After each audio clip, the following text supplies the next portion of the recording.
Boy, oh boy, it feels like we've slipped into some upside-down universe where nothing makes sense anymore. Up is down, right is wrong, black is white, and somehow in this strange political bizarro world, Marjorie Taylor Greene is starting to look like the good witch of Georgia's 14th district. In today's big featured clip, Greene takes her rivalry with the former president, yes, the one who's been linked to parties with Epstein, to a whole new level. Early this morning, a noticeably tense but determined Greene sat down with CNN for her first interview since breaking with Donald Trump. And honestly, the interview was shocking not because she showed up, but because of how blunt she was. She openly suggested that Israel might be pressuring Trump to keep the Epstein documents buried. Whether you agree with her or not, you have to admit that was bold. It's one of the few times we've seen a Republican of her stature position herself with the victims rather than with the powerful people who've tried to hide the truth. So just how deep are we in the Twilight Zone? Well, before we get to the part of the interview that really blew things open, take a look at this little MAGA meltdown moment, a perfect setup for what she says next. Congresswoman, you posted on X that President Trump is, with his comments, fueling a, quote, hotbed of threats against you. Obviously, any threats to your safety are completely unacceptable. But we have seen these kinds of attacks or criticism from the president at other people. It's not new. And with respect, I haven't heard you speak out about it until it was directed at you. Dana, I think that's fair criticism. And I would like to say humbly, I'm sorry for taking part in the toxic politics. It's very bad for our country. And it's been something I've thought about a lot, especially since Charlie Kirk was assassinated, is that I'm only responsible for myself and my own words and actions. And I am committed, and I've been working on this a lot lately, to put down the knives in politics. I really just want to see people be kind to one another, and we need to figure out a new path forward that is focused on the American people, because as Americans, no matter what side of the aisle we're on, we have far more in common than we have differences. Yeah. And we need to be able to respect each other with our disagreements. All right, so here's where things really get interesting. During the interview, Dana Bash brought up a post that Marjorie Taylor Greene had shared over the weekend.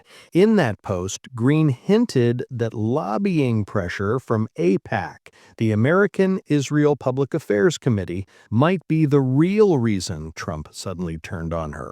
She even questioned which country was leaning on him so hard behind the scenes. And the thing is, she's not the first MAGA figure to float that idea. And I think the real answer is Jeffrey Epstein was working on behalf of intel services, probably not American.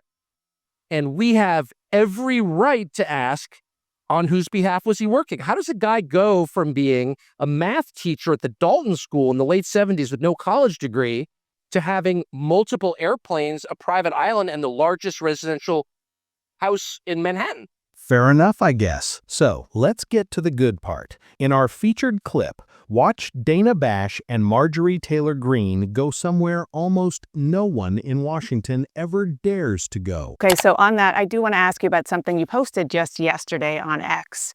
You questioned who and what country is putting so much pressure on Trump to keep the Epstein files hidden. And you included a picture about donations from pro-Israel lobbying group APAC. What are you trying to say there? Mm-hmm. Well, I think it's the question that many Americans are asking, especially when we saw information recently come out in these emails that the Oversight Committee that I serve on has released. And we saw Jeffrey Epstein with ties to Ehud Barak. We saw him making business deals with them, also business deals that involved the Israeli government, and seems to have led into their intel agencies. And I think the right question is to ask is, was Jeffrey Epstein working for Israel? And I'm proud to say I don't take money from AIPAC. I don't take money from any special group of people. I'm just representing my district and the American people. And so that's what I was referring to. I just want to be clear. Are you saying Israel is pushing the president of the United States to cover up the Epstein files? And what evidence do you have that that is? No, I simply asked. No, I simply just asked out loud, is there a foreign government? It could be any foreign government. She's tough, no doubt about it, but she's also stepping right into territory that usually gets people in trouble, especially when it brushes up against anything involving Israel. Those were some tough Jews. And that wraps up today's coverage. Thanks for watching and staying informed. If you found this breakdown useful, make sure to hit that like button, subscribe, and turn on notifications so you never miss an update. We'll be back with more stories, more analysis, and the facts you need to stay ahead. Until next time, stay safe, stay sharp, and I'll see you in the next report.